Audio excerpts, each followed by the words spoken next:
The Samsung Galaxy Z Fold 7 is the closest thing to a tech inflection point we have at the moment. It is by far the best large screen foldable ever made, super thin, super light, exquisitely made, undeniably powerful and full of AI smarts, and goes straight to the top of our list of the best foldable phones you can buy. It's Samsung's first foldable to almost entirely not under-deliver on cameras, featuring the line's first ever 200 megapixel camera. It feels like more than progress, it's a folding phone revelation. I like it so much that I find myself frantically searching for weaknesses. I probe each part looking for a place where Samsung may have miscalculated, and with very few exceptions, I can't find any weaknesses. If I had to pinpoint where Samsung trips up, it would be in two areas: the removal of the digitizing layer, which leaves the Galaxy Z Fold 7 unable to work with the S Pen, and the price, which now flirts with $2000 in the US. That's a lot to spend for any phone, though in fairness, this really is like two devices in one, a flagship phone and 8-inch tablet, and so you might be able to justify the outlay. The Galaxy Z Fold 7 starts at $2000 which is $100 more than the previous model in the US. There is no price hike for buyers in the UK. The base model comes with 256GB of storage and 12GB of RAM at the time of reviewing. The Galaxy Z Fold 7 is on pre-order now and ships from July 25. It's available in blue shadow, silver shadow and jet black, plus a Samsung Online exclusive mint. Those prices make the Galaxy Z Fold 7 one of the most expensive foldables you can buy. In the US, it now costs $100 more than a similarly configured Google Pixel 9 Pro Fold. For instance, there will be deals especially for trade-ins, so look out for those. I agree, this is a lot to pay for a smartphone, but the Galaxy Z Fold 7 is not just a phone. It's also a tablet, yet so thin and light that someone glancing at in your hand might have no idea it's two-in-one.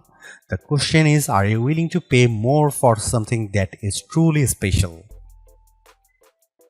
If you think the pace of smartphone and flagship innovation feels somewhat ho-hum, you probably haven't seen or touched the new Samsung Galaxy Z Fold 7. This is one of the best design upgrades I have seen in a while, not because it's radically different to the Samsung Galaxy Z Fold 6 that came before it, because it isn't, but because it's so much better in all the ways that truly matter. I will start with the physical specs because they are the most remarkable thing about of this new handset, especially when compared with the Galaxy Z Fold 6 and yes, even the Galaxy S25 Ultra. Unfolded, the Galaxy Z Fold 7 is just 4.2mm thick, that's 1.4mm thinner than the Galaxy Z Fold 6. Folded, the Galaxy Z Fold 7 is 8.9mm, 3.2mm thinner and the Galaxy Z Fold 6 and only 0.7mm thicker than the Galaxy S25 Ultra.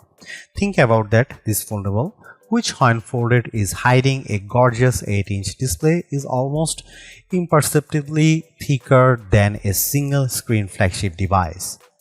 Even the weight is impressive. Between versions, Samsung shed a whopping 24 grams and the Fold 7 is even 3 grams lighter than the Galaxy S25 Ultra.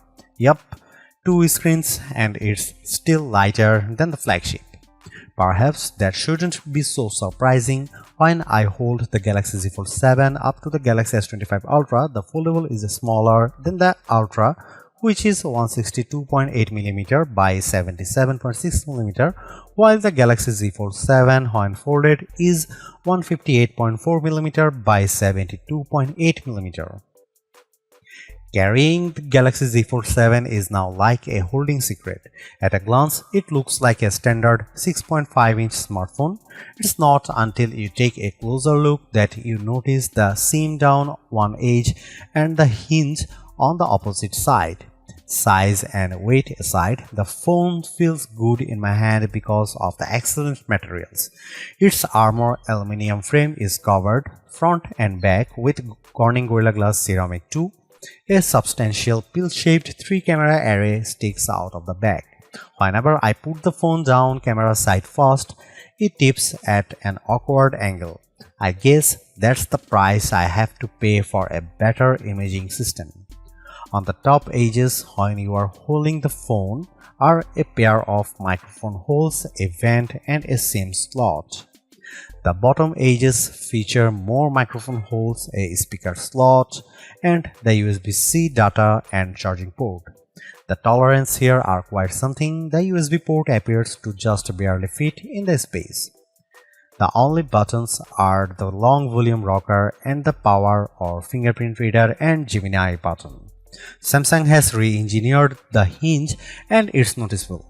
The phone is firmly closed when folded and has considerable but not overly resistant tension as you open it, and it snaps into position as a fully flat 8-inch tablet. Unfolding the phone, you are greeted with a flexible display surrounded by a roughly 2mm forgiving raised border that keeps the Fold 7 from making a metallic snapping sound when you close it. There is still a crease, but it's far less pronounced than what you see on the Galaxy Z Fold 6. That's due in part of the new teardrop-shaped screen fold hidden in the redesigned hinge, meaning the thin, flexible screen curves into a perhaps more forgiving teardrop shape when the phone is folded. This is likely what accounts for how it can more easily unfold to a nearly perfectly flat phone. I can only see whatever minimal crease remains at certain odd angles, and more so when the screen is off. To the touch, it's barely perceptible. The Samsung Galaxy Z Fold 7 is IP48 rated, which means it can handle a sustained dunk in fresh water, but I would keep it away from dust and sand. I ran my device under a tap with no ill effects. A wider and taller Z Fold means not one but two bigger screens. The cover display is now a 6.5-inch 21:9 display that is finally indistinguishable from a standard flagship phone display. Where the Galaxy Z Fold 6 has a 968 by 2376 resolution, the Z Fold 7 cover screen is an expansive 2520 by 1080 422 ppi 1 to 120 Hz AMOLED 2x screen. It has a punch hole for the 10MP selfie camera, but it does not feature an under-the-screen fingerprint reader that's integrated with the power button. It's a lovely, bright screen that's now wide enough to more easily accommodate a more usable virtual keyboard and fully serviceable when you don't want to unfold and use the main display.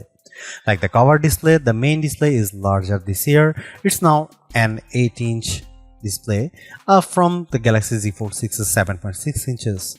It's also got more pixels, jumping from 2160 by 1856 to 2184 by 1968.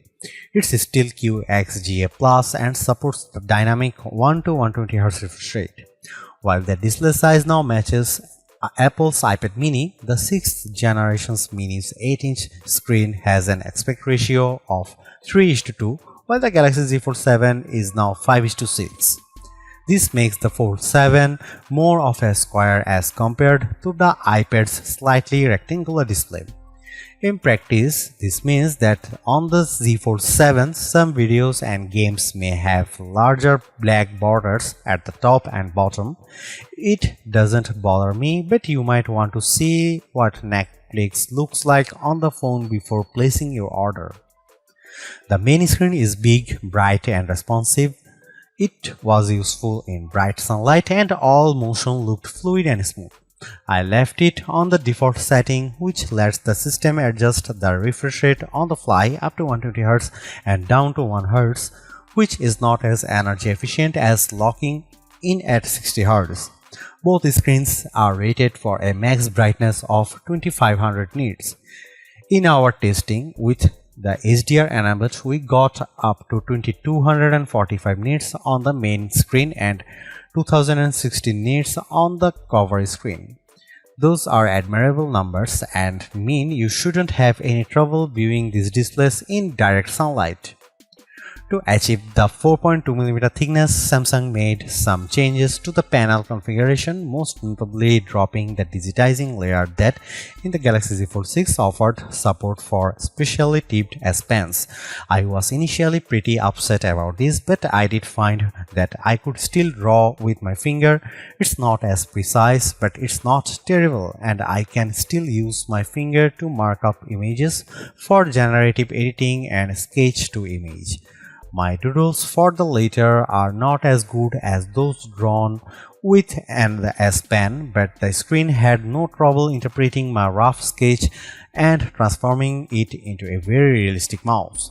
I can report, though, that while the S Pen or any digitizing stylus will not work, a classic dumb capacitive complement stylus, one you can buy for $6 on Amazon, does work with the display. It won't record pressure or angle, but it makes it a lot easier to draw.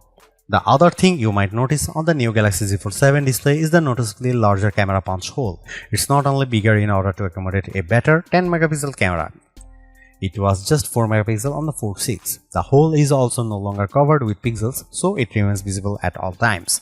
It's positioned a tiny bit more centrally along the top edge than the punch hole on the Google Pixel 9 Pro Fold's flexible display, on which the equally large hole is positioned towards the far right corner and is maybe a bit more out of sight. These things aside, I love this big multitasking screen, which has room for a couple of apps or large screen views of favorite apps like weather or maps. It's also a nice canvas for Gemini Live, which makes the most of the larger space. I also enjoyed drawing on it, streaming shows on Netflix and playing action games.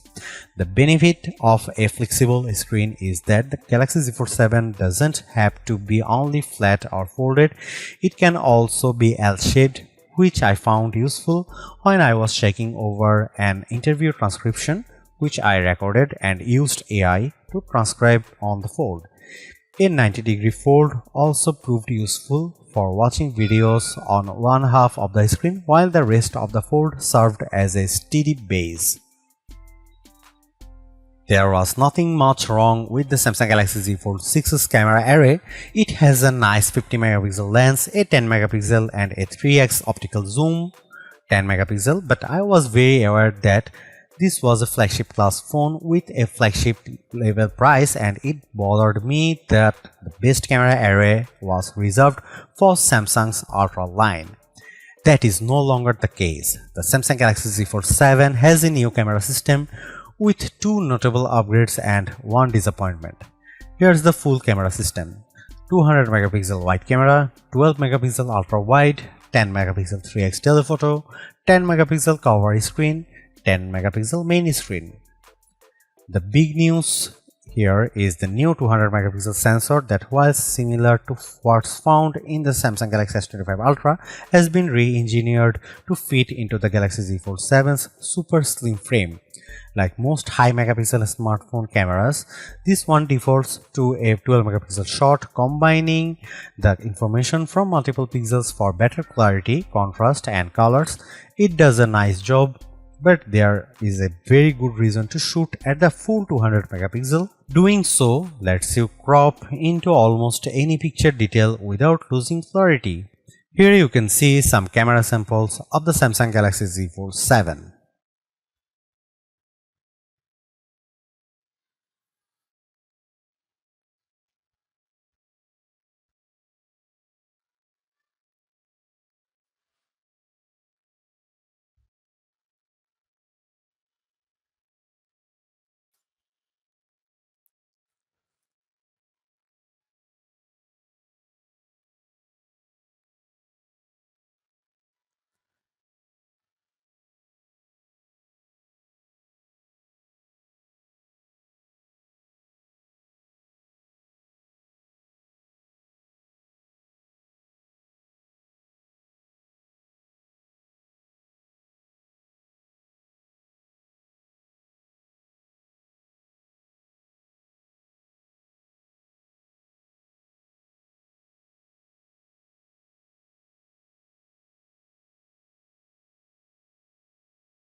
The Samsung Galaxy Z Fold 7 is so thin and light that combined with its larger cover screen, you could easily mistake it for a standard flagship.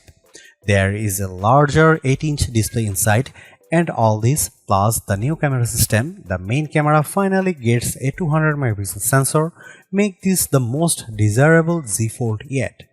It's a shame too that it also the most expensive fold to date for some, and that ultimately may hold it back.